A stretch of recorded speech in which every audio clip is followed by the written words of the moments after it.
তিব্বত, নেপাল, ভারত সহ দূর দেশ থেকে শিক্ষার্থীরা জ্ঞানার্জনের জন্য আসতো নওগাঁতে। এটি ছিল সেই সময়ে এক মহা বিশ্ববিদ্যালয়।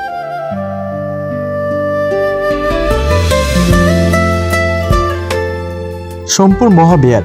এক সময় এই প্রাঙ্গণে শত শত ভিক্ষুর পদচারণার মুখরিত ছিল পুরো পাহাড়পুর।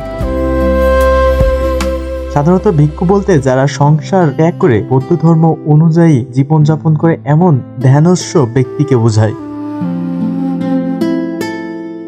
দ্বাদশ শতাব্দীতে আক্রমণ ও রাজনৈতিক অস্থিরতার এই মহাবিহার ধ্বংস হয়ে যায়।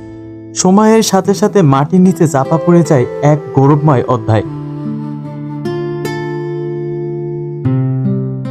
শত শত বছর পর খনন কার্যের মাধ্যমে আবারও উঠে আসে হারানো সেই ইতিহাস। আপনার বা আপনার ফ্যামিলির জন্য সুন্দর ও ইতিহাস ভ্রমণ স্থান হতে পারে পাহাড়পুর বা সোমপুর বৌদ্ধবিহার।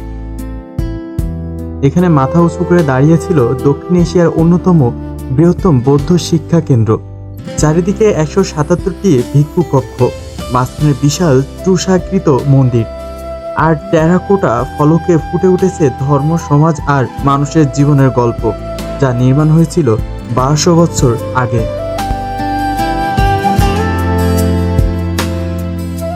প্রথম বৈজ্ঞানিকভাবে খনন শুরু হয় 1923 সালে।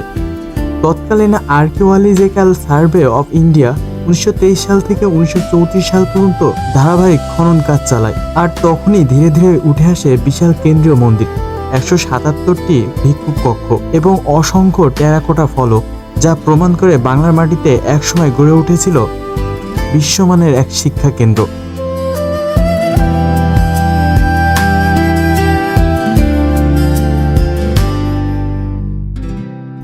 জয়পুরহাট স্টেশন থেকে খুব সহজে ভ্রমণ করে আসতে পারেন নওগাঁ পাহাড়পুর মহাবিহার।